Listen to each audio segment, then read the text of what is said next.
At the tail end of its first season, Angel began branching into the exploration of a mythological good versus evil plotline. The introduction of the Wolfram and Hart lawyers as well as Darla's reveal ensured us that we were in for a treat, and let me tell you, they hit the nail on the head this season. Going back and watching this with a critical mindset showed me how strong the characters and plot lines were becoming. The shift in tone that occurred towards the end of season 1 is compacted neatly within the more grown-up attitude the show wanted to have over Buffy. And without further ado, this is an episodic analysis of season 2 of Angel.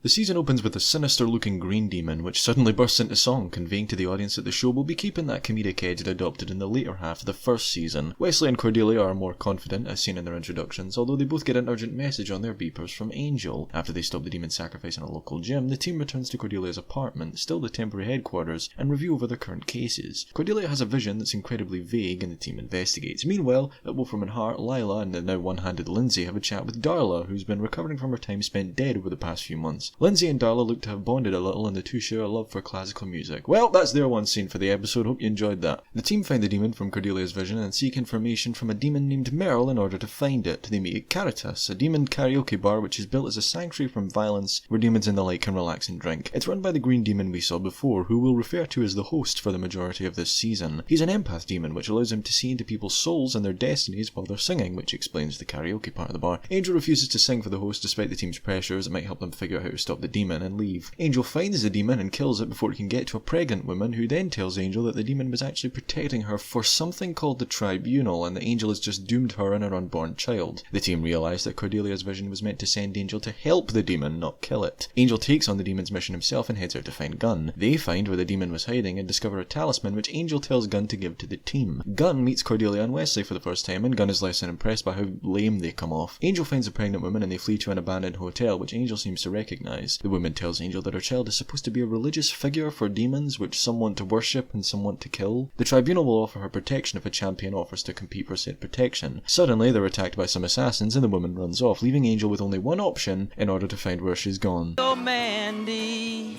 well you came and you gave without taking, but I sent you away, oh Mandy. The host gives Angel directions to the Tribunal and the woman. Angel arrives and competes as her protector. He wins the duel and the child will be protected. In the closing scenes of the episode, Angel gets rid of the whiteboard they'd been keeping track of their cases with in order to no longer keep count of his victories, and pays a surprise visit to Faith in prison, and the two share a meaningful conversation about redemption. As a season premiere, it reminds me of the last one we had. Angel acts first and asks questions later, almost resulting in losing the case when he kills the demon. It knocks Angel's confidence and the cockiness he and the team had built up, shown in the opening scene at the gym, and it starts to dissipate. Angel feels that the Shanshu prophecy, discovered in the last season's finale, has made him lose focus. Knowing that one day he will become human has made him try less, like it's his destiny, so there's less caution. But that's the thing with destiny, the powers that be are all you need to know about how shaky destiny can be. Nothing is certain, not even prophecies, but things can be steered in that direction thanks to the visions. Cordelia and Wesley are Cordelia and Wesley, they're the same as they've always been. Things get better though when they meet Gunn, and there's this instant comedic gelling. As much as Gunn is unimpressed,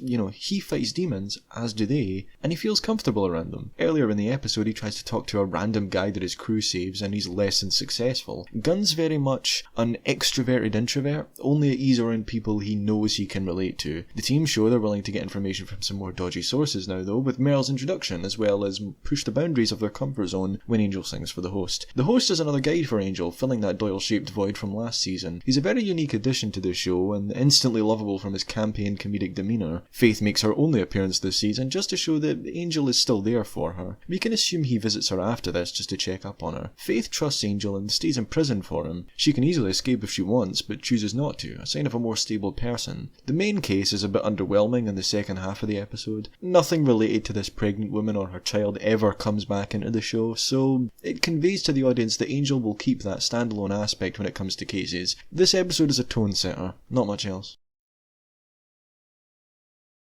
I'm almost always a fan of Tim Minear's episodes. He usually handles the episodes which look at Angel's backstory, and this episode is no different. Angel informs the team that he wants to move their headquarters to the abandoned hotel he found last episode, which was called the Hyperion. Angel stayed there during the 50s and is aware of a demonic spirit which still lurks in the building, even 20 years after its closure. Most of the episode is spent in the 50s. We see Angel befriend a young girl named Judy who seeks Angel's help after the police are on her trail, because she stole a bunch of money from her job at the bank. That night, someone in the hotel kills himself and it turns out to be the third suicide suicide in the hotel in 3 months. The hotel's owner and one of the bellhops cover it up and stash the body in the meat locker to avoid being closed down, or so a voice whispers to the owner. The guests start to discuss whether it was actually a murder instead of a suicide, the whispers of doubts entering their heads. Angel hides Judy's stolen money and begins to figure out something's wrong when he hears whispering. Angel visits Denver, a bookshop owner, who knows a thing or two about killing demons, and Angel threatens him into giving him supplies in order to stop the Thesiolac demon, which is what's whispering to the guests. He arrives back at the hotel to find the guests all accusing Judy of murdering the suicide victim, and Judy then betrays Angel and points the finger at him. The guests all collaborate together to lynch Angel in the lobby, and all of them taken aback with shock at what they've just done, aside from that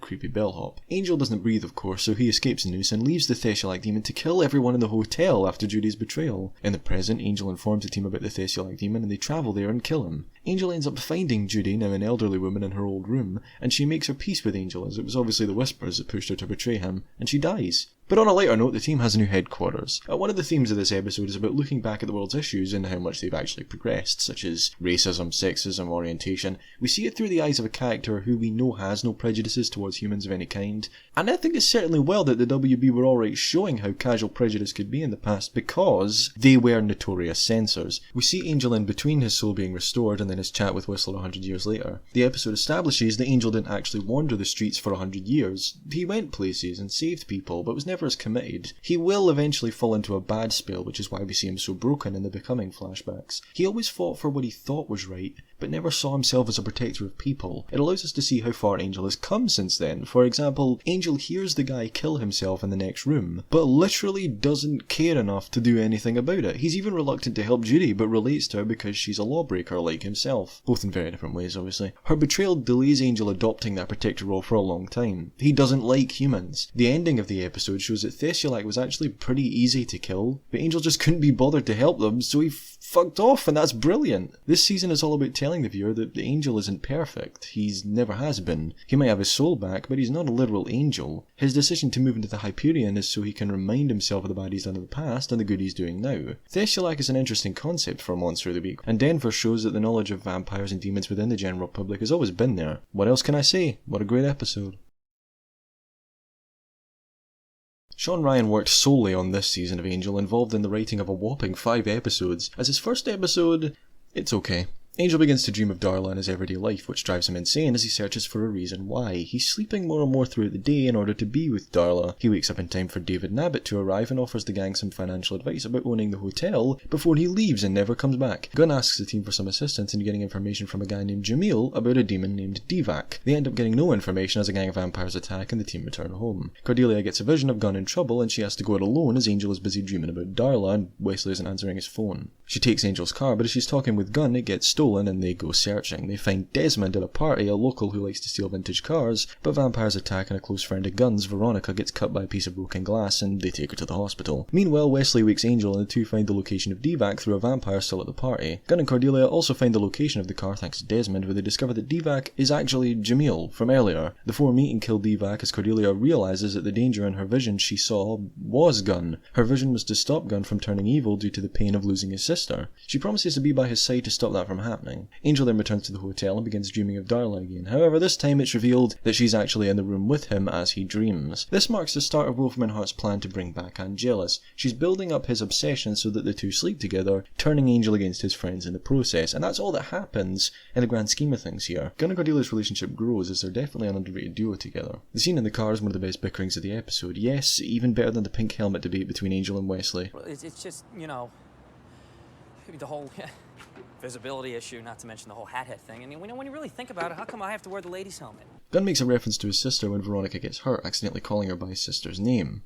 Can you tell I've already forgotten it? I like that they're not just moving on from it like they did in Season 1. It's the pivotal turning point for Gunn's character, and it's what led him onto Angel's path. The team is now officially a 4-piece. The first time we see them all fighting together is during the scene in the car park, and Gunn grows fond of them all thanks to the events of this episode. David Nabbit makes his final appearance here, but not by choice. David Herman, who played the character, had no room in his schedule to fit the show into, so he just never comes back. I don't know if they had a plan for his character. I don't know what that would have entailed, but he adds nothing to the feel of the episode. Similar to his appearance in the the previous season's finale. The weakest part of all, though, is the monster of the week. Divac is incredibly bland as a villain, and the twist of him actually being Jamil is, I'll admit it, surprising, but ultimately pointless. Firstly, Angel is established to be able to smell demons, which he does during the episode when interrogating the vampire, yet he doesn't detect that Jamil was actually a demon when they meet him at the car park. It could be because of the vampires that arrive shortly afterwards, or it could be because of the effect Darla's starting to have on him, but I'm going to make a grand assumption and say they just fucked it up because it's never explained.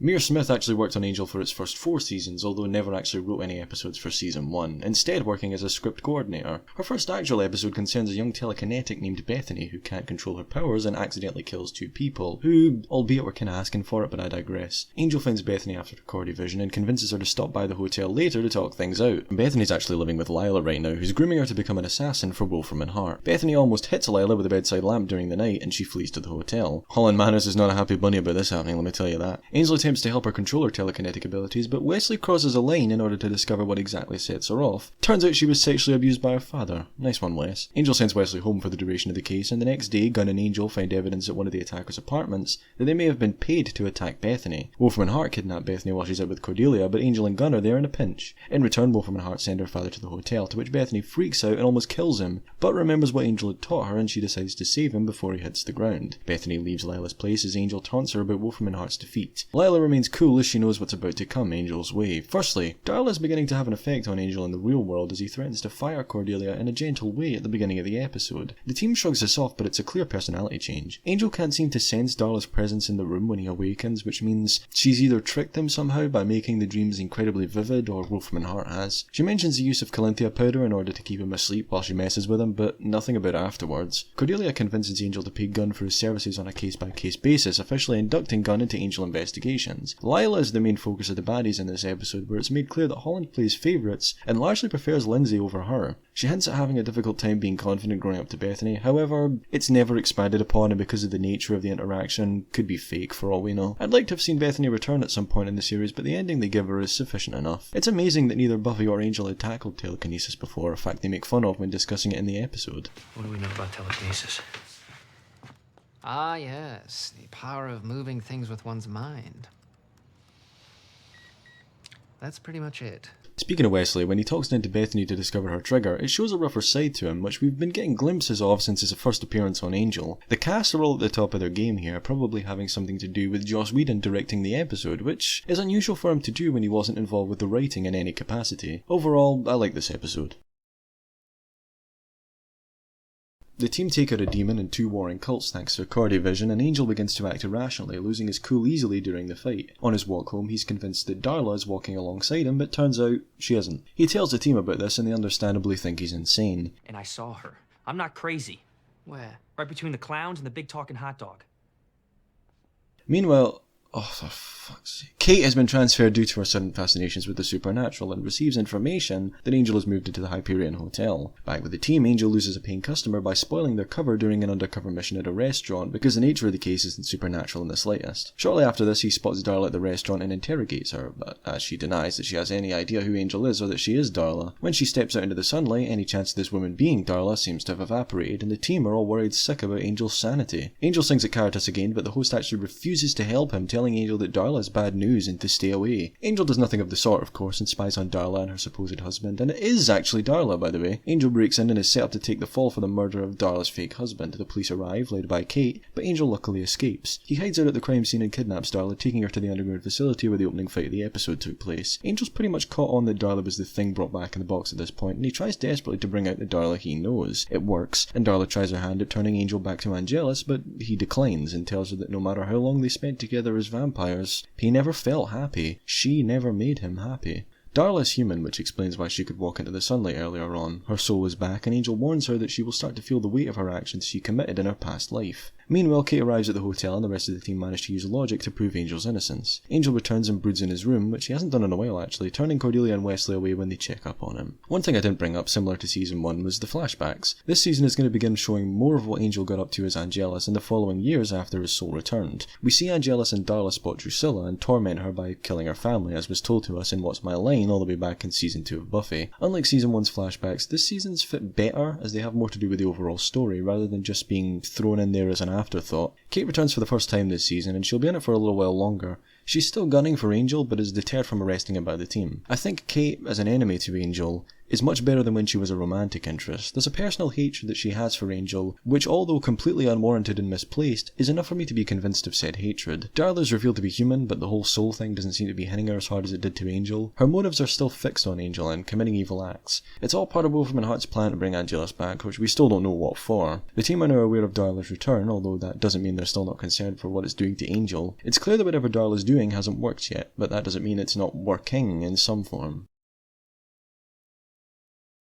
Jane Espenson's second Angel episode and her final. She would continue to work mainly on Buffy after this, which is a shame because I'm a big fan of her writing style, and having her take the helm of the first Wesley-centric episode of the series, not counting Parting Gifts, was a great idea. Angel takes the advice of the host to visit the Tishmagev, a Swami who can help Angel work through his obsession with Darla. Meanwhile, Wesley is forced to pose as Angel in order to help a businessman named Magnus Bryce in protecting his daughter Virginia from assassins employed by a rival business. Wesley and Virginia end up growing a bond and the two sleep together. Cordelia gets gunned to go after Angel when Wesley doesn't come back, and the Tishmagev is actually an imposter hired to keep Angel busy while the rival business kills Virginia, tipped off by one of the waiters at Caritas. They soon figure out something's up when there's two Angels in existence. It's by complete fucking coincidence that Cordelia figures out where Wesley is, and she arrives just as Wesley is outed as being a fake Angel to Virginia, which she's hurt by since he lied. Gunn and Angel manage to take out the fake Tishmagev, and the four all meet back at the hotel. They discover that, through some things that Virginia mentioned to Wesley about a goddess named Yeska, that Magnus is planning to sacrifice his daughter so he can become more powerful. Angel knows that Yeska is actually a demon, not a goddess, and they travel back to the Bryce's mansion where the sacrifice doesn't even take place because Virginia isn't a virgin. She was a virgin before you got here.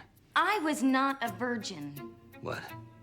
Oh, thank goodness. I mean, I could have told you she wasn't no virgin. Wesley now becomes Virginia's bodyguard and the two begin a relationship. So is this episode almost nothing? Yes, but I enjoy it. No Darla or Wolfram and Hart or any of that. This episode's purpose is introducing Virginia as Wesley's girlfriend. Virginia returning after this episode is a bit of a waste of time. She's brought in solely to give Wesley a romantic interest for a short period of time. Unfortunately, the writers had no idea what to do with her, as we'll see later on in the season. Anyway, Wesley is great here. We know from his demon hunting days that Wesley has a serious and threatening side, but we get to see him undercover here and watch him work this way firsthand. They do play this episode off as Wesley's the Zeppo, but it doesn't work nearly as well, even if I like his character better than Xander. The tone is so noticeably different from the first season here though. This episode couldn't have been done even slightly earlier in the show's run. It wouldn't have fit in. They had vampire detectors. We know, it's cool. He's got a plan.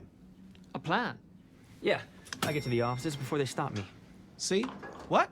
That's the plan? All you have to do is look back at Espenson's previous Angel effort, Room with a View, as an example of how far the show has come since its inception. On Angel's side, there's ultimately nothing learned from his talks with the fake Tishmagev that we didn't already know, but it's great to see Angel actively wanting to sing now at Caritas, and in the first episode, the host begins to become a permanent fixture on the show as he resonated with viewers so well, becoming a fast fan favourite. There's nothing special here, but I get a kick out of watching Wesley grow as a character, which he's going to do exponentially throughout the show's run.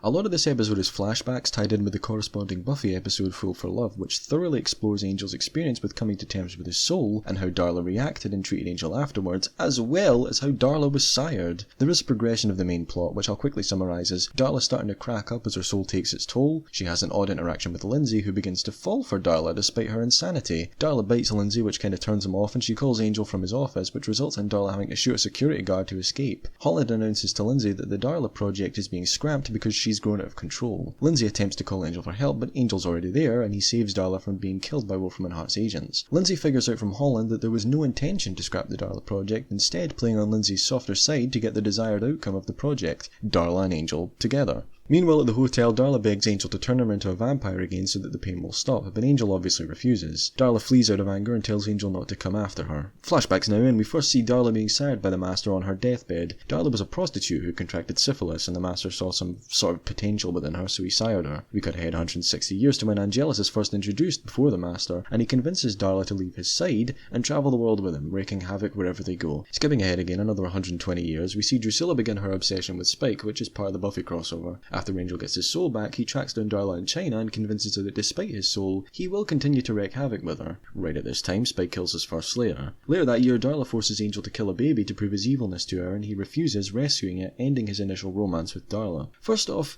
it's great that we get to see some more flashbacks. I don't have a lot to say about them, but I guess seeing Spike and Drusilla together again is always fun. David Boreanaz's Irish accent has significantly improved, although still far from perfect, probably due to his close friendship with Glenn Quinn, who played Doyle. Moving back to the present timeline, Angel shows that a part of him still prefers working alone, at least when it comes to the physical aspects of the job, when Wesley has to convince him to let them assist when chasing down leads of Darla's whereabouts. The team is still growing concerned. It showcases that family aspect I battered on way too much about last season. Anyway, Darla isn't Darla here. She's starting to remember what it was like when she was human the first time. It's screwing with her head, which might explain why the hell this Darla and Lindsay thing even exists. Lindsay has some weird crush on Darla, which she purposefully plays around with because she's still evil by nature. It's a good episode, and the decision to tie this in with Spike's backstory in Fool for Love was intelligent, although watching them one after another, that corny slow motion walk does get rather tiresome the second time around.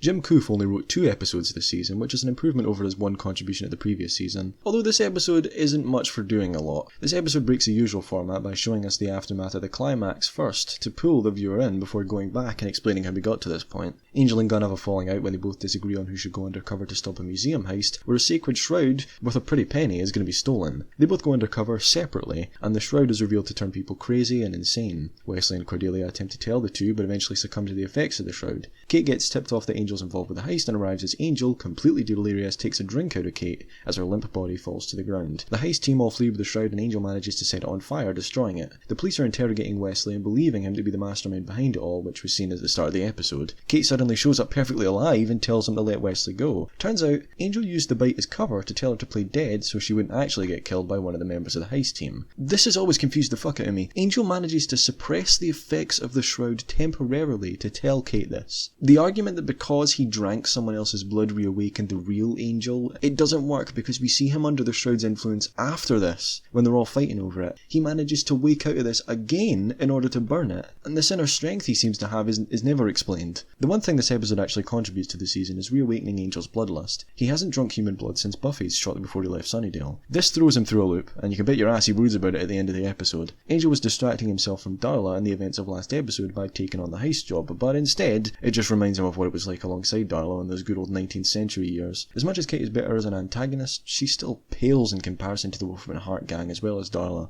But even as much as Kate and Angel don't get on, he still saves her despite all of that. Harkening back to when he didn't save Judy because she betrayed him in episode 2's flashbacks. Not much happens here aside from the bloodlust thing. Half decent episode, nothing special.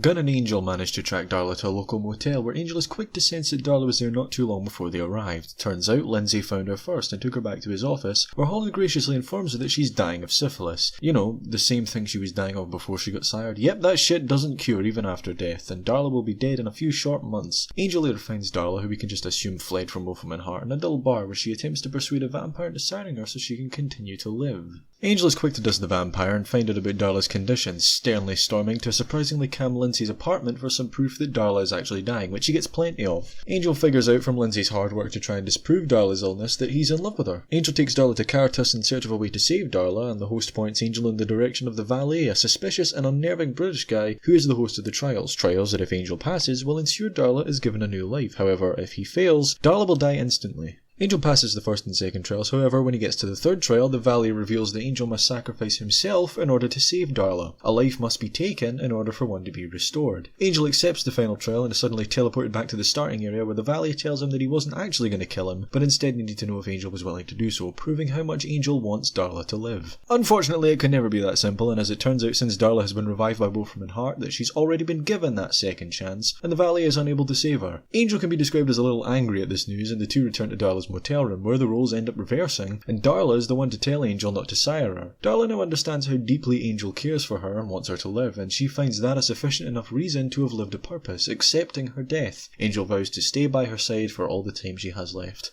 That is until Lindsay arrives with some armed soldiers, followed closely behind by Drusilla of all people, who sires Darla once again, while Angel can only watch on, being held back by the soldiers. Look how close this poor guy came. All of that to finally save Darla's soul, only for it to get taken away from her in front of his eyes. It was a combination of Wolfram and Hart's pressuring and his love for Darla that Lindsay chose to act quickly when it became clear that Angel wasn't going to sire Darla. Lindsay, in fact, is so enthralled by Darla that he doesn't believe Wolfram and Hart when they tell him that she's dying. He goes to about 10 different doctors to try and find some hope that they're lying. There's always that part of Lindsay that knows better, but yet somehow he finds a way to dive headfirst back into evilness. Darla initially wanted to be a vampire in order to continue living. She was scared of dying, and considering Darla's already died before, whatever's waiting for her in hell must be really terrifying for her not to want to go back there again. Her epiphany about fulfilling a purpose means nothing in the end, as Drusilla makes a surprise appearance to be her sire. We'll talk more about her in a minute. One thing I didn't mention was another flashback. This one is set in France in 1765, where Angelus and Darla are being hunted by a vampire hunter named Holtz, who nearly manages to corner the two until Darla decides that she wants to live rather than go out fighting and knocks out Angelus to escape. It relates to Darla's epiphany at the end of the episode. Angel lies to the team at the start of the episode. He tells them that he no longer obsesses over Darla and everything else he knows they want to hear. Once Gunn shows up with the news of her location, he drops the act. He doesn't value them as friends or even take what they're saying into consideration. He has his fixation, and be damned anything stand in the way of that.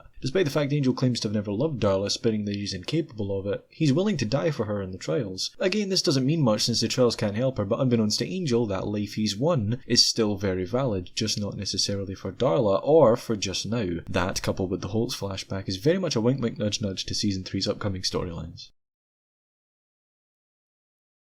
Gunn arrives back at the hotel with an injured Angel and reveals what happened at the motel to the team, who begin researching Darla and Drusilla. Angel heads back to Lindsay's apartment, where he's hastily moved out of. The landlord tells him about a character that sounds very much like Drusilla, talking about having a baby near the stars. The team figures out that Darla is being buried in a rooftop garden, the property of which is owned by Wolfram and Hart. Angel approaches and is attacked by Drusilla, leading to her escape as well as the newly resired Darla. Angel and the team then head to Wolfram and Hart for answers. Meanwhile, Holland invites Lindsay over for a wine tasting in his house as Drusilla appears and reveals she's worried about Darla, who quickly shows up too and leads her out. They go about killing some folks, which restores Darla to her old self, the transformation fully complete. Holland calls Drusilla and tells her that she has the firm's complete blessing to kill as many people as they want as a reward in an attempt to win her and Darla over. In other news, Cordelia gets a vision while the team drives to Wolfram and Hart, and Angel reluctantly turns the car around while a plainly obvious Cordelia doll chills in the backseat. Angel deals with the demon summoner that they were sent to rather quickly and leaves before the job is completed, much to the rest of the team's annoyance. Angel heads to Wolfram and Hart to interrogate Lindsay, where Holland greets him. Yep, these two have only just now met.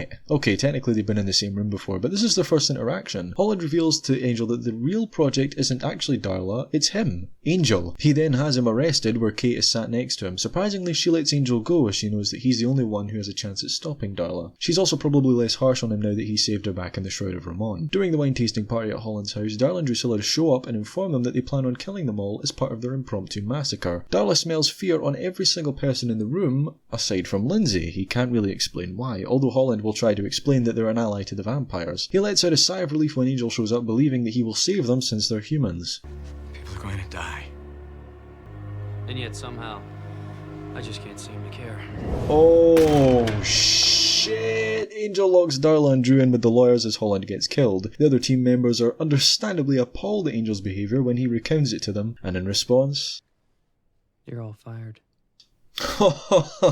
As the mid-season finale, this episode does its job and then some. Firstly, Angel is frantic after Darla initially gets sired, her hold on him stronger than ever without her even having to try. And while Wesley and Cordelia are timid when it comes to Angel's new gung-ho attitude, Gunn is completely oblivious since he's known Angel the shortest. Cordelia's vision interrupts the team's pursuit of Darla, which is one of the many reasons why Angel fires them all at the end of the episode. It's to avoid further distractions while he hunts Darla down, believing her to be the biggest threat there is. His main reason will be explained later on, but this definitely plays a part in it. He sees them as a liability. Angel wants to come as close to darkness as possible in order to take Darla on. He also doesn't want the team dead. This season explores the concept of Angelus always being a part of Angel, and that just like other creatures with souls in this universe, he can get to a point where his soul just might go away on its own due to just being plain evil. Angel has always had a constant inner battle because of Angelus. He's always got these evil thoughts in his head, but the prospect of being horrified at his previous actions has prevented him from doing anything evil thus far. His decision to allow Darla and Drew to kill the lawyers shows how close he is to that darkness at this point in time. Speaking of which, Darla is back as a vampire for the first time since her brief stint in the first season of Buffy, not counting flashbacks of course, and she's teamed up with Drusilla. Darla kills Holland and the lawyers because she despises that they brought her back. They brought that pain of being alive back into her life. However, she feels that way due to being a vampire again, not just being alive. And let's be honest, Holland was in way over his head thinking he could control Darla and Drusilla. These are two unpredictable and truly despicable beings, and this unsurprisingly leads to his demise. It's cool to have Drusilla back again, although I now start to remember some of the reasons why I found her a tad obnoxious in Buffy. She's much better here, no doubt, but still sometimes it's a bit over the top. Something I never talked about in my Buffy Season 2 video was an interesting fan theory about Drusilla before she was sired by Angelus, that she was actually a potential slayer. This whole potential slayer thing won't be explained properly until Buffy's final season, but basically, to sum up quickly, anyone who is a potential slayer has the potential to become the next Slayer once the previous one has died. Drew is famous for her visions, which we don't ever really fully understand since she's insane, but she is psychic, similar to the prophetic dreams that Slayers get. It's also possible Drew was another messenger for the powers that be before Angelus stepped in and changed that plan. Anyway, just something fun to think about. On a completely separate note, Kate seems to have put her trust back in Angel, at least partially when it comes to Darla. She now knows that he's not completely evil, and the realization that maybe he wasn't responsible for her father's death finally begins to set in. Similar to the episode's title, Angel has to redefine himself in order to take Darla on. The rest of the team also have to redefine themselves with Angel by their side. They're completely taken aback and betrayed too, by the way, which they talk about immediately following their abrupt firing. Angel burns the pictures of Darla he drew earlier in the season, signifying that he no longer obsesses over Darla's life, but instead on her death. He still cares for her and views killing her as the best opportunity to save her soul now. Back at Holland's house, paramedics have arrived to find both Lindsay and Lila still alive. Wait, Lila? I understand why Lindsay might have been spared, but why Lila? Well, it turns out after Lindsay and Lila find D&D in Lindsay's office, Darla left them alive so they can give her more power, believing Wolfram and Hart to have what she needs in order to become more powerful. Lila was spared because of her fear, which might be helpful in persuading her to give Darla some resources. The fact that it was Lila that was spared, I can only speculate, had to do with Lindsay's rivalry. She could have spared any of the fear-filled lawyers and got what she wanted, but there you go. Angel's training, meanwhile, believing himself to be too human-like to take Darla and Drew on, another factor in why he fired the team, to not be surrounded by humans. Speaking of the team, they all individually meet up with each other at Caritas, wanting to find out their destinies following Angel firing them. After having it out and drunkenly singing "We Are the Champions," the host effectively tells them to get on with the job without Angel. This is followed shortly by a core division, which leads the team to doing just that, continuing on without Angel. Angel meanwhile is torturing Merle to get information on Darla and Drew's whereabouts. He does so and watches as the two vampires offer some demons at a fight club the chance to work for them. Drusilla senses Angel's presence, which sets Darla on edge, and the two quickly leave. Darla knows that Angel will never leave her alone as long as she's alive. Angel, however, still can't bring himself to fight Darla due to the romantic obsession she put on him throughout the earlier portion of the season. Later on, D&D head back to the planned meetup point for the demons that want to join the Brigade of Terror to find them all dead and a rather pissed off Angel who sets them on fucking fire, although neither die and escape conveniently with little burns due to a nearby fire hydrant. Darla remarks here that whoever that was that set them on fire was neither Angelus nor Angel, none of these personalities capable of something like that, harkening back to the idea of a dark angel rather than Angelus. Lila and Lindsay are told to compete for Holland's old position, with the loser being killed. Yep, they are now co-vice presidents of the Special Projects branch of Wolfram and Hart. In the final scene, Wesley tells Angel that they're continuing to fight the good fight with or without him. Angel isn't bothered, to say the least, which is funny coming from the person who convinced Doyle of that idea last season, which led to his sacrifice. Angel's humanity is pulled into question here for someone who technically isn't human. The interesting thing to note here is that Angel doesn't speak a single line of dialogue aloud during the entire episode. Any dialogue of his at all is voiceover, most of which is passable, but verges on corny from time to time. The first change to note about Angel's demeanour is how he deals with Merle. In the first episode of the season, we saw the team pay him off in order to obtain the info they needed. However, without that influence, Angel just tortures a little green fella to get what he needs. He's going through what I like to call his Dark Angel arc here. A side note, was that show any good? Anyway, despite all of this going on with him, Cordelia still receives a vision despite Angel's absence, which means that perhaps the powers aren't too worried about Angel's dark turn. This vision is what convinces the team to go on as Angel investigations, except without the Angel. Good episode from Mira Smith. Let's jump right into another one of hers.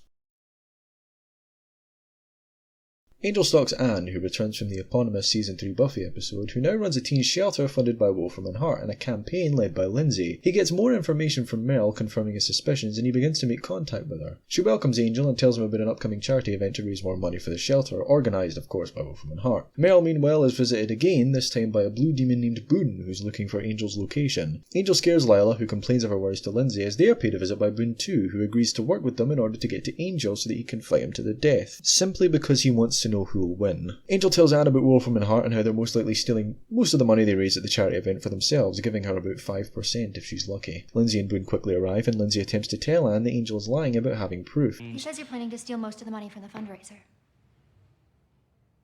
Well, he's lying. although he's incredibly worried about the possibility and talks with Lila about it. Angel pushes Anne to play a videotape he has at the fundraiser in order to expose the truth about Wolfram and Hart, and she agrees to do so. At said fundraiser, everything's going well until Angel shows up and reveals that he and Boone are actually working together in order to get Angel into the fundraiser so he can play the video. They can't find the tape on Angel obviously, as Anne plays the tape of supposed evidence. Lindsay and Lila race to stop her, but it turns out that it's just old office tapes recorded by Cordelia and Wesley. Yep, Angel has nothing, but it didn't stop the two lawyers from looking like complete idiots, while Boone escapes with all the donations to the shelter. Lindsay and Lila are confronted by Nathan Reed, the sort of Holland replacement for Lindsay and Lila, although not in terms of job, rather as a character, and chastises him for losing all the money. It's here where we find out that Angel is a big player in the apocalypse. Not just any apocalypse, the apocalypse, the end of the world as envisioned by the Bible. Wolfram and Hart want Angel evil so that he doesn't prevent the apocalypse from actually happening. Instead, having Angelus to help end the world would be an almost surefire guarantee for death and destruction. Nathan threatens the two one last time as Angel agrees to fight Boone as payment for his assistance in getting the money. Angel wins and hands the entire donation sum to Anne, pretty much guaranteeing that she'll remain open and out of debt for the rest of her working life. The Darla plotline stops here a few episodes now as Angel occupies himself with Wolfram and Hart, among other things for the meantime. A lot of people don't like this episode simply because of how far-fetched of an idea it is that Wolfram and Hart would even bother wasting their time stealing money from a small teen shelter, but I'll give the plot the benefit of the doubt here and say that Lindsay and Lila are starting off safe in order to impress the higher-ups before scaling it up. They obviously don't impress them here, but that's besides the point. The thing you'll notice about the plot summary was the glaring omission of the rest of the team, who are in fact in the episode for all of about 5 minutes. They do get the most laughs out of me here though. Wesley and Gunn's chemistry is excellent, as well as Cordelia, although Charisma Carpenter does seem like she's being held up at gunpoint during a delivery sometimes, which, from what we now know, doesn't seem like too far-fetched of a case. Neither Angel nor Anne seem to recognise each other, despite having met 3 years earlier and lie to me, although on Anne's part it's believable that she wouldn't remember someone she spoke to maybe 2 sentences 2-3 years prior. Angel is a master of mind games here though, showing off some of those moves he learned while he was Angelus, managing to convince Lila and Lindsay that he has proof of them stealing money from the teen shelter, when in reality he has nothing of the sort. Boone is a cool one-off character, much better than the recurring Nathan Reed, who will be around for a little while longer. It's odd that they'd have him reveal Wolfram and Hart's reason for focusing on Angel so much rather than Holland before he died, but oh well. It's important to note that Wolfram and Hart have never had any experience of Angelus firsthand. They have no idea how they'll control him, or even if he'd feel like helping the apocalypse happen that day of the week. This thing with making your character gay, is that like all about ratings? Because I don't get it. That's a clear reference to Willow's character arc during Buffy's 4th season. It's crazy people actually believe that was why they were interested in making that revolutionary arc happen. Anyway, an important episode with its story progression and the return of Anne shows that the writers are still interested in potentially continuing the stories of some one-off characters.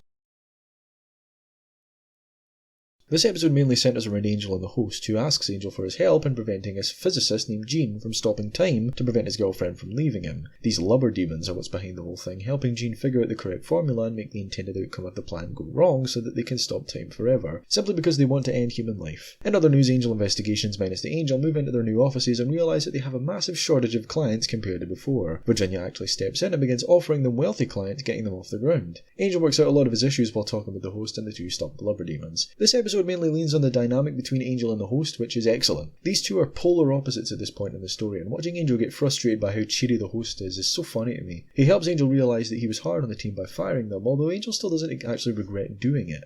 I don't know why you fired those 3 plucky kids. They were good company. And the British boy, he's going to be playing a huge... well... Oh boy, you have no idea, host, no idea. Talking about Wesley, he shows himself as a very capable leader now in charge of the team. This was hinted at back in Guise Will Be Guise when he briefly took charge in the climax of that episode. The team do end up getting a walk-in client at the end, word of mouth spreading about their services. However, it's actually Virginia who helps them out, and her character works here for how little she actually contributes to the show. If it wasn't for her, the 3 of them might have sat at that desk forever. Not much happens for the story here, like I mentioned earlier. We're taking a little break while the team is split up. But I still love this episode, most likely because of how much story was put into the one-off characters. You feel a mixture of confusion yet sympathy towards Jean. He loves his girlfriend, but he isn't quite sure how to communicate that to her, so he tries his best to prevent it from breaking up, At least he's sorry about it afterwards, sharing an awkward conversation with Angel and the host. Angel is beginning to feel lonely, probably because Wolfram and Hart isn't up to anything, and Darla is still nowhere to be found, so he has nothing to occupy his mind with. The team meanwhile get a visit from another one of Virginia's acquaintances, whose daughter has grown a 3rd eye in the back of her head. The team get to work as Anne pays a visit seeking help from Gunn, after several of the teens at her shelter are scared shitless of how violent and overzealous the police in the area are getting. Angel keeps an eye on the team to see how they're doing, and ends up running into one of the policemen who attempts to attack Angel, resulting in his head coming off. They're zombies basically, and Angel goes to his only possible connection to help him with this problem, Kate. She's not as angry with Angel anymore after having let him go back in Reunion, which paid off as he took care of Darla. They make some inquiries as Gunn decides to reconnect with his crew to expose the police officers by catching them on tape beating the shit out of him. What a splendid idea! Cordelia tells him as much, but Wesley agrees to back him up, resulting in him getting shot in the chest. The policeman is dealt with by one of Gunn's crew as Wesley starts to bleed out in the alleyway. They call an ambulance, but it doesn't get far as the police start to surround them, leading them back to the shelter where the police attack. Angel and Kate find out that the chief of the precinct is possibly behind it all, and Angel goes back alone later that night, finding out that he's been worshipping a zombie god and smashes his altar, reverting the zombies back to just regular dead people. Kate and Angel talk the next day, and Kate confides in Angel that she isn't as pleased working as an officer anymore, claiming it drives her crazy. She receives a report about the incident with Wesley, and Angel heads to the hospital where Cordelia confronts him about staying away from them now that they're no longer friends. Angel can only accept this as his work with Darla still isn't finished. Firstly, Anne returns from blood money seeking Gunn's help. The team is obviously already occupied with the third-eyed child, whose case will continue over the next few episodes. Gunn's crew start to feel betrayed by how much time he's been spending with Angel investigations lately, as he's out of the loop on almost everything about the neighbourhood. The whole plot here is another instance of the show touching on racism, which is something that Buffy never really talks about, and I don't know why. It's not necessarily a grown-up issue or too real for that show since it began moving into territory like that in its 4th season, but it's great that Angel isn't afraid to go there multiple times and bring light on the issues within our world still today, and not just in the 50s. This episode marks the first instance where Wesley comes so ridiculously close to death yet somehow manages to survive, which will happen almost every season from this point. He's out of commission at the end of the episode, drugged out on morphine. Is this morphine? Well, it's bloody lovely. He'll spend the next little while recovering from this, but seriously, from the amount of time that it took him to get to the hospital, he would have bled out by now. Damn you, main character immunity. Angel doesn't seem as dark this episode compared to previously, mainly due to his chat with the host last episode, which made him aware that he still cares deeply for the other team members. But things aren't finished between him and Darla, so he doesn't act on his emotions, especially when Cordelia tells him where to go. He still saves them though, unintentionally I might add, but I also digress. Kate will definitely not hear the end of this once they find the connection between Angel and her following his destruction of the police chief's plan.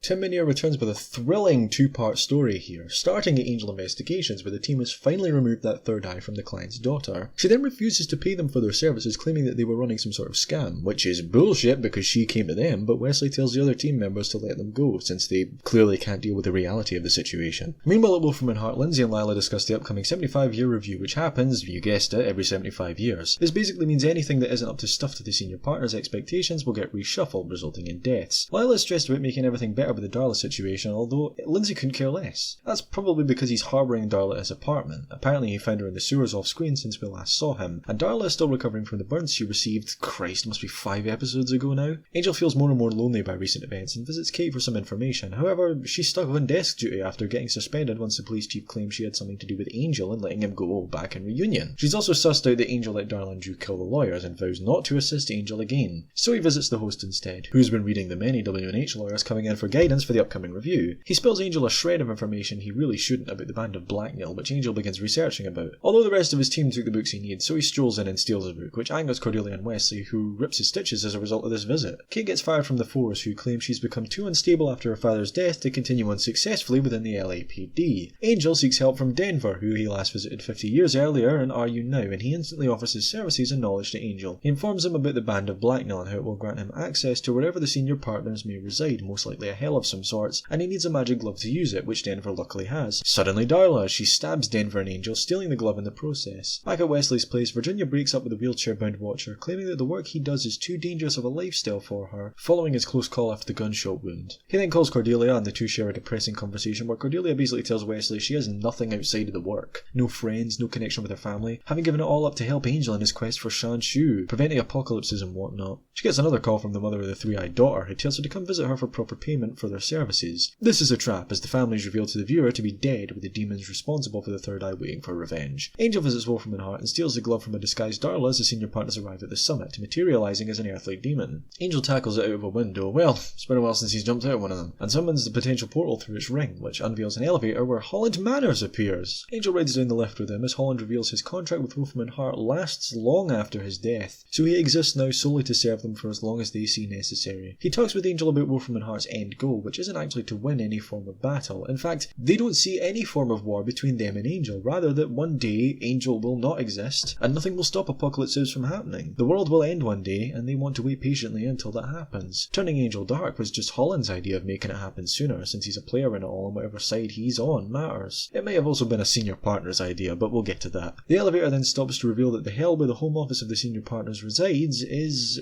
Earth. Every single human in the world has evil inside of them in some form, and that's where Wolfram and Hart is, inside the evil of every human, fueled by it. Angel can't win because as long as humanity exists, he can't. Angel's understandably destroyed by this news and sleeps with Darla at the hotel, as you do. Angel gives up. All hope is lost to him, as Wolfram and Hart probably hoped it would be. Angel doesn't lose his soul though, much to Darla's shock horror. I'll explain why exactly this is after the plot summary is finished. Angel receives a call from Kate, who's decided to kill herself following her firing from the Force, and Angel rushes to her, reviving her under cold water, although she isn't exactly grateful. Lindsay finds out that Angel and Darla slept together when she arrives back at his apartment, and he heads out for revenge. Angel gets advice from the host to try and patch things up with the rest of the team, that is if they survive the night. Cordelia gets captured by the demons waiting for her at the house as the others have found Wesley. Angel swoops in and saves Wes as they meet up with Gunn and reluctantly team up to locate Cordelia. They do, but on the way there they get surrounded by demons and Angel steps out of the car to take them on. As Gunn and Wes go on, Angel is hit by Lindsay in his truck, who attempts to go against what the senior partners want by killing Angel. This clearly doesn't work and Angel knocks him out, stealing his truck to arrive at the house to rescue the team from the demons. Cordelia isn't exactly grateful though, similar to Kate. Meanwhile, Kate actually forgives Angel for everything that's happened,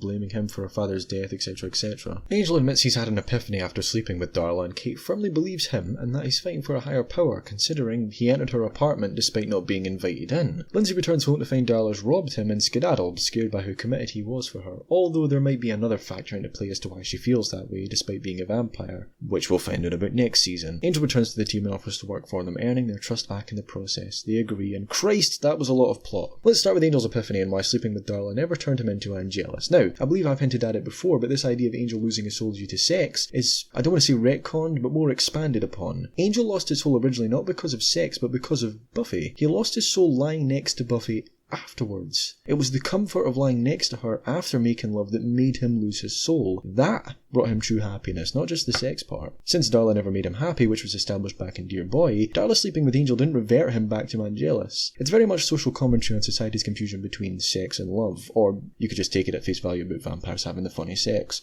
On a separate note, surely if Angel were to Shanshu, he would quickly succumb to syphilis due to having slept with Darla for many years prior while he was Angelus. It's also clear how similar this whole idea is to when Buffy and Angel slept together back in season 2 of Buffy. Darla even asks Angel, was I not good when the desired outcome she had hoped for didn't happen, which Buffy also did. This destroys Darla's confidence, which is why Angel considers his job done. She's lost all her confidence in order to pull off some evil scheme now. Plus we need her alive for next season's plotline. Yes, Darla now leaves us this season, but she'll be back. She was a great addition to the lineup of season 2's villains, which is one of the best in the show's history. Let's back it up a bit now to the reveal of Earth being the most evil and hell-like dimension due to the existence of humanity. It's smart, I guess, but a bit too big-headed for the show. This idea of us all being evil just by nature sounds so cliche. Like, I've heard this point being made before without even knowing where. It's a shock to Angel though, driving him to sleep with Darla, so I guess it works for the story's sake. Angel has his epiphany following that, hence the name of the second part, which the host cleverly sums up as, You think you're the first guy who ever rolled over, saw it was lying next to him, and went, yeah!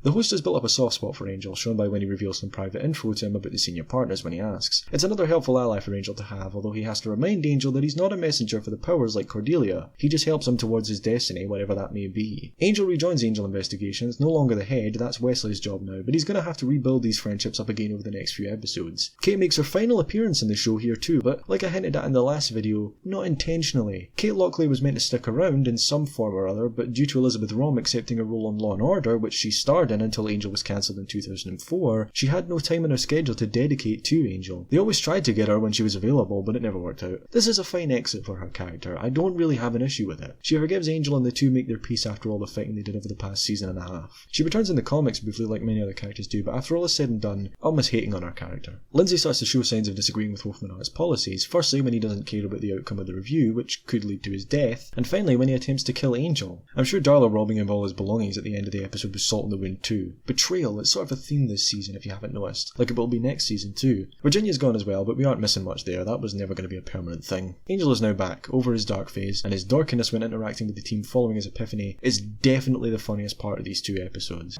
Actually, it's kind of funny. I recently got a gut wound myself. episode. It's a good place for the show to take a quick break, which it actually did for a few months between February and April of 2001, preparing for the final stretch of the season's episodes. Harmony travels to LA to visit Cordelia following her departure from Sunnydale and Crush after her and Spike break up. Cordelia, who's been feeling down recently from not having any friends outside of the team, is delighted and oh shit, she has no idea she's a vampire. How could no one have updated her before this? The gang have fought her enough times for it to merit some form of conversation piece over the phone. Anyway, it leads to some confusion on Cordelia's part when Harmony can't bring herself to drink Cordelia because of when they were friends, and Cordy is convinced she's gay from how misleading their chat is. She even expresses this opinion to Willow, who chooses that time to come out to Cordelia. Willow tells her she's actually a vampire and then calls the rest of the team to tell them to get their asses over there before Cordelia gets bit. However, her and Harmony are still buddies despite the vampire issue. The team take Harmony in temporarily to keep an eye on her while they investigate a Cordy vision related to a vampire cult centered around a pyramid scheme who keep humans as a reward to the vampires who sire the requirement of humans for the scheme to work. The team come up with the genius idea of having Harmony go undercover to infiltrate their scheme and inform the team of how to take it down. As a surprise to absolutely no one, Harmony doesn't do this and instead agrees to join the cult, backstabbing the team, who managed to take the cult down anyway. Harmony flees and we won't see her again until the writers remembered she exists 3 seasons later. Throughout the whole episode, Angel is fighting for Cordelia's trust. She disapproves of all his friendly gestures up until the final scene where he buys her clothes, and she forgives him instantly, leading Wesley to be the disapproving one. Harmony makes her first appearance on Angel here, and in my opinion, she works so much better in this show's dynamic than on Buffy. Obviously, had she appeared during season 1, I would be singing a completely different tune, but due to the shift in tone, her dumb blonde act plays off of these characters far better than the ones on Buffy. She was Cordelia's friend. It only makes sense that she would be better off here rather than existing solely to be Spike's girlfriend on Buffy. Her betrayal is no shock though, and while I have just praised how much better she works on this show, it doesn't take away from just how annoying of a character she actually is regardless. Willow also makes her first appearance on this show, properly establishing that Cordelia and her call each other regularly to catch up on what's been going on in the other show. It's vital I point this out to avoid confusion when the two shows cross over and some characters aren't completely taken aback by what's currently happening or clueless as to who's who. Onto the team now, and it's great to finally have them all back together for the first time since reunion, especially now that Angel is far more comedic and contributes his awkward patheticness to the chemistry of the team. The family aspect plays a vital part in why the team are so betrayed by Angel's actions, and while Wes and Gunn are quick to understand that the mission comes first, Cordelia is very anti-Angel throughout the duration of the episode until he replaces the clothes he gave to the teen shelter with new ones, which some people might see as a cop-out to return the dynamic to normal quicker than it probably should, but it's Cordelia for God's sakes. Whatever intelligence she might have, clothes were half of her personality during her stint on Buffy, and I'm fine with this conclusion. It's not like she doesn't have other things on her mind which will come up in the next few episodes. Wesley shows his leadership skills have improved, he's more confident and the role suits him better. I also like how despite the fact he's out of the wheelchair now, the injury still hasn't gone away completely, and he can be seen limping in the episode. The idea of a vampire cult pyramid scheme is unique. I can't say I've heard of that one before. I'd say the whole episode is unique actually.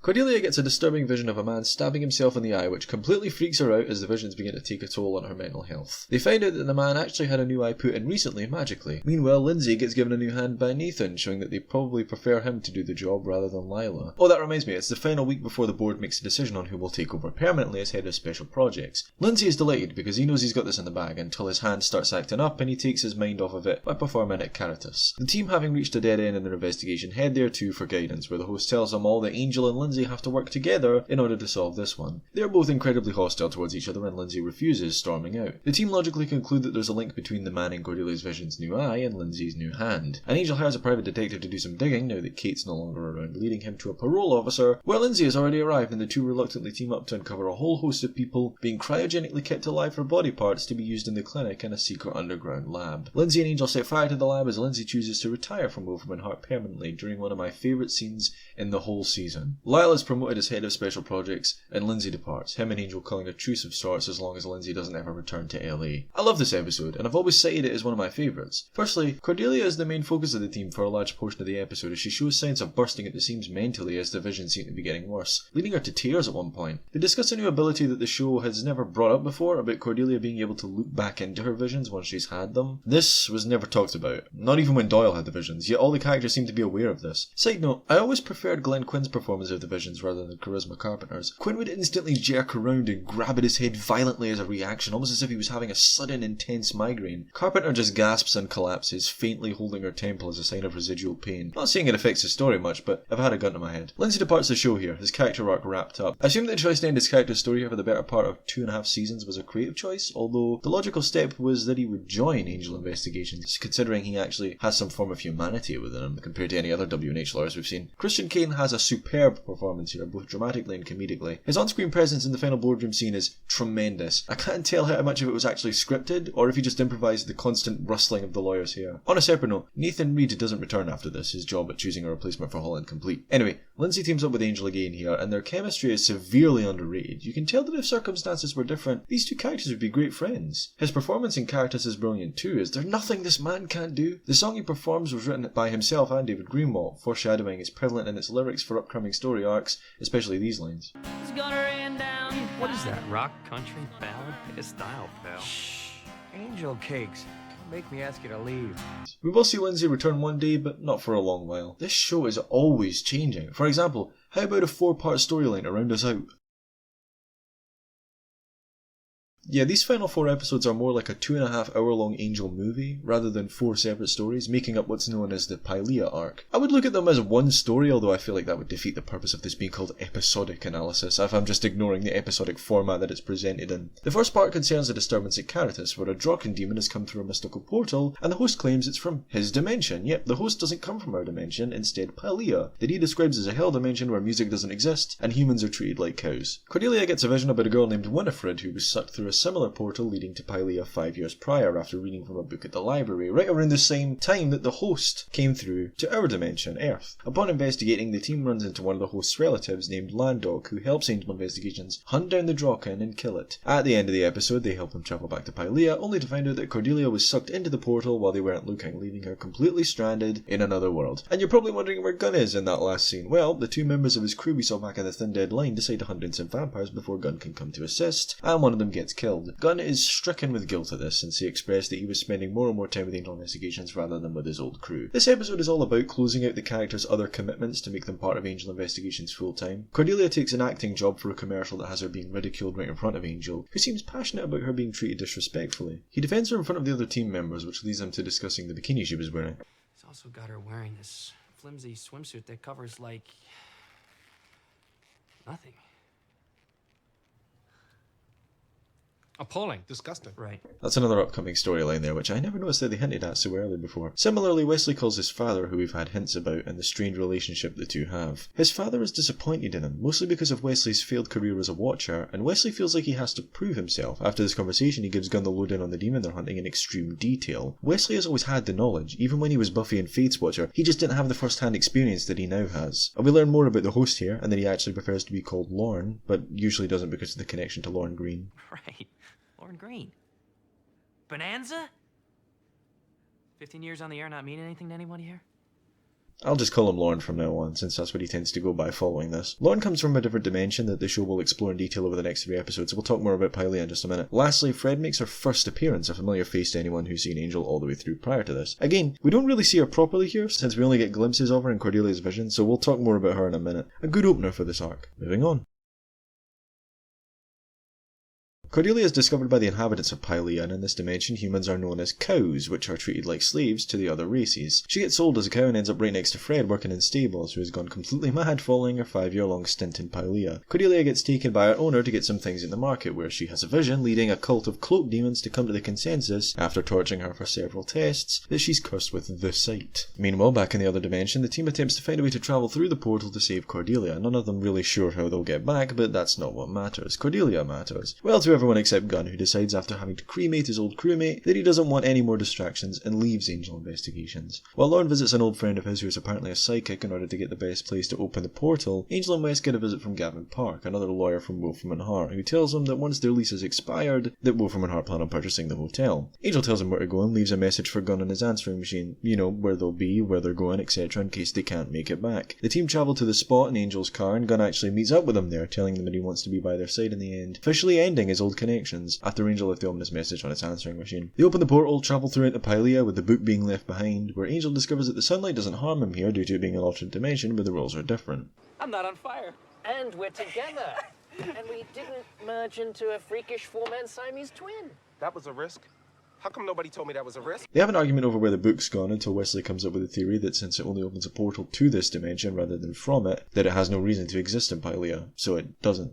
Okay. Lauren takes them to this hometown to start somewhere, and they're captured by the law enforcement who take them to get punished by the monarch until it's revealed to be Cordelia, who's been rewarded with power after being diagnosed with the sight. A lot of this episode is good stuff, great banter between the characters and whatnot. However, a lot of what's introduced in this episode never seems to come up again. For instance, Cordelia getting tortured to see if she has visions by the demons of Pylea. She looks completely traumatized right after it happens, but the next time we see her she's as happy as can be. This is never brought up again. I don't even remember a passing comment made about it, although if I come across one next season, I'll be sure to let you all know. Surely people don't just get over psychological issues after they're rewarded with power, well then you wouldn't have celebrity suicides. Cordelia is confident when she's monarch, despite being dressed just as skimpy as when she was acting, because for her, it's more about the role she plays rather than how she looks. Yeah, an odd point to make for Cordelia, but it's vital character progression for next season where she becomes a more passionate and understanding person. Another thing is Aggie, Lauren's psychic friend, who is brought in as a convenient plot device to find the location of where the portal should be opened. We never see her again after this. If she was brought back in later episodes, I wouldn't have an issue with this, but since she isn't, it comes across as lazy writing. Gavin Park makes his first appearance as Lindsay's replacement. He'll be back next season to cause some trouble for the team, but this is just a quick headache for now as a teaser. This is a good episode. Perhaps my favourite of the Pylea arc, but it has its issues for convenience's sake. Cordelia lets the team go without punishment, where Lauren informs them all of a prophecy among the people of Pylea of a messiah-like figure who will have what they call the sight, in this case Cordelia's visions. Lauren takes Angel to see his family, who aren't happy that he's returned after having left them 5 years earlier. Numfar, do the dance of joy. Fun fact, that's Joss Whedon playing the dancing demon. Landok tells him that Angel is actually a fierce warrior who helped him back on Earth, and he celebrated at a local get-together, which he's proud of until he's asked to kill Fred to begin the banquet. He escapes with Fred, who takes him to an old hideout of hers, where it's clear she spent a lot of her earlier years in Pylea finding a way to get back to Earth, before giving up, believing she was crazy that she knew about another world. Angel reassures her that she isn't mad, and tells her that if they make their way back to the castle, Cordelia can keep her safe. She's fine. They made her princess. Really? When I got here, well, that's nice for her. Meanwhile, back at the castle, Westgun and Cordelia discover prophecies about Cordelia having to shuck with something called the Gruselug. Sounds dirty if you ask me. Nobody did.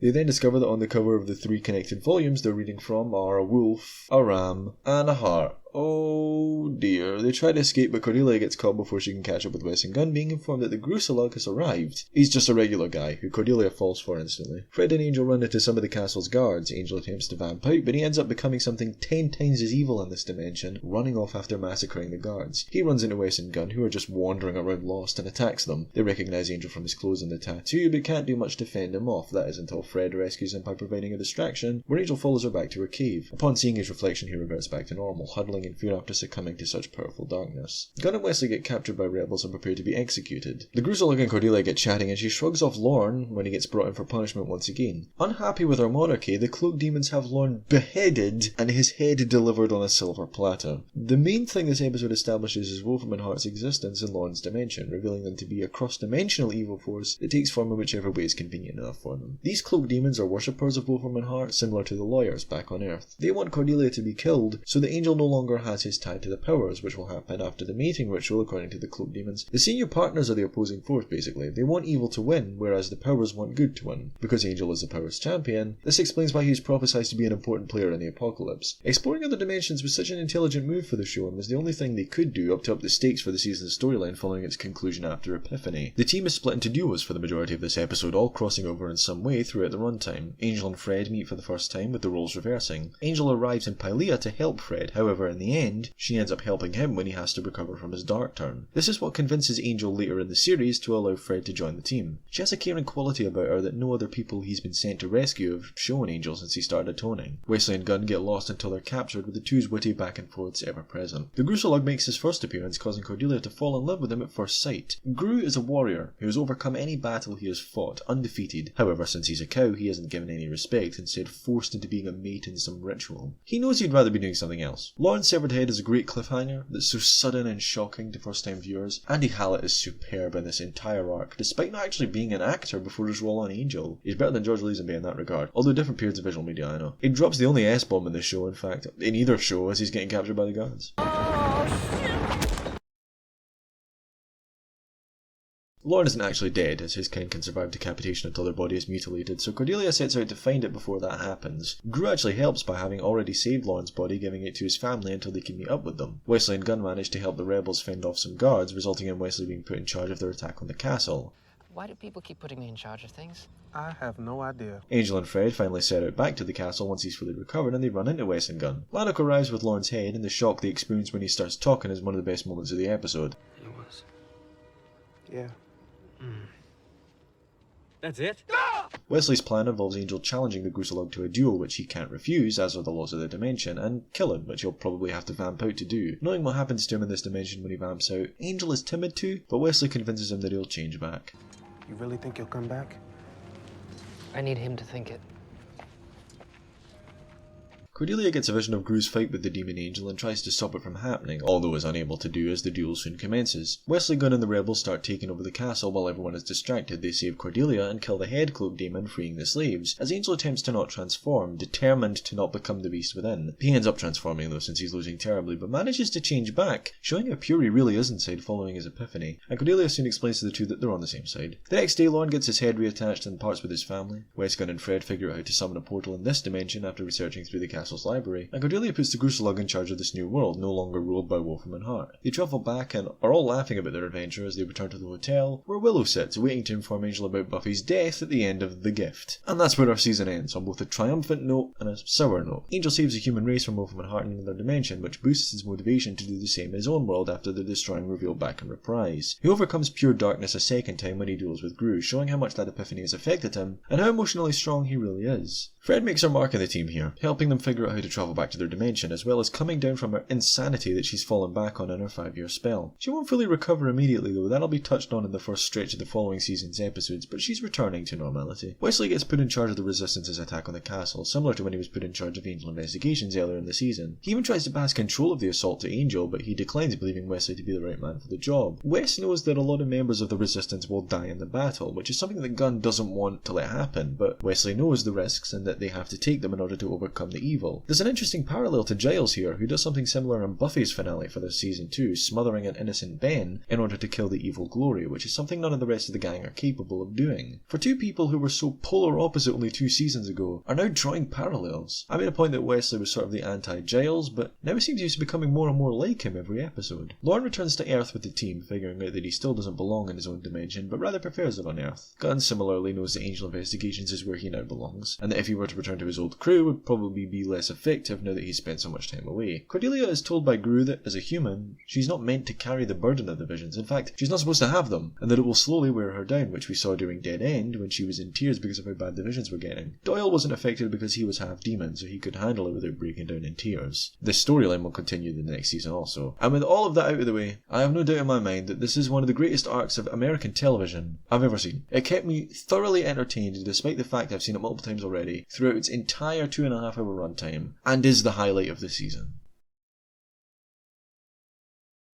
Season 2 of Angel is a drastic change from Season 1, with a focus on expanding the mythology surrounding the show, as well as developing solid villains which you love to hate. While it does have a slowish start, not really jumping into it until about episode 7, once it picks up, it takes off. The run of episodes between the trial all the way to the finale is one of the best of either Buffy or Angel. I personally find something redeeming about every episode of this season, and while some are definitely better than others, I still find myself laughing at the great dynamic this show has developed, which is something that Joss Whedon learned while developing the first season of Angel. Every show needs a great team dynamic for it to work. You need a family that are all different, yet have the crucial similarities to bring them all together, so that every viewer can relate in some way to at least one of your characters. It's what inspired him to write Firefly, which is a show entirely based upon that concept of character study. My favourite episode of the season, if I had to pick one, from how many there are, is Happy Anniversary. While it doesn't contribute much at all to the overall story arc of the season, it features Lorne heavily, which is always a positive, as well as a thoroughly developed case that's incredibly original. If I had to pick a least favourite episode,